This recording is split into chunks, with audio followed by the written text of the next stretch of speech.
جلب الحبيب باسمه فقط مضمونة أقسم بالله ومجربة. الطريقة قوية جدا لجلب الحبيب باسمه فقط.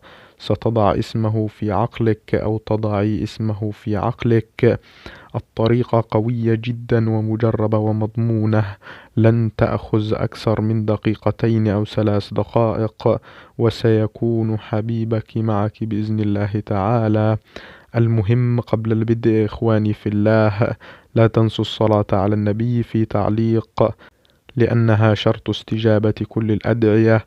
ولا تنسوا طلب الدعاء، لأن دعوة المؤمن لأخيه بظهر الغيب مستجابة. وادعمونا بإعجاب لنستمر في تقديم هذه النوعية من الفيديوهات. ولا تنسوا الاشتراك وتفعيل زر الجرس ليصلكم كل جديد. والآن سنبدأ في جلب الحبيب باسمه فقط. تضعي اسمه في عقلك وتكرريه 5 مرات، ثم تقولي هذا الدعاء. المهم قبل الدعاء أن تكرر الاسم 5 مرات في عقلك.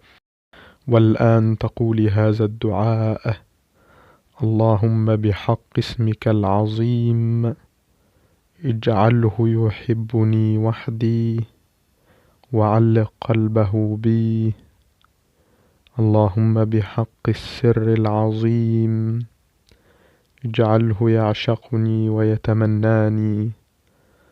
اللهم بحق لا إله إلا أنت سبحانك إني كنت من الظالمين اجعله يترجاني لأقبل حبه.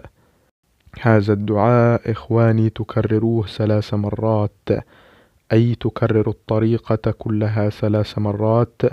أولا تضع الاسم في عقلك، ثم تقول الدعاء، ثم تكرريها 3 مرات لتستجاب بإذن الله تعالى. ولا تنسوا دعمنا بإعجاب لنستمر. ولا تنسوا الصلاة على النبي لأنها شرط استجابة كل الأدعية. صلوا على النبي في تعليق. والسلام عليكم ورحمة الله تعالى وبركاته.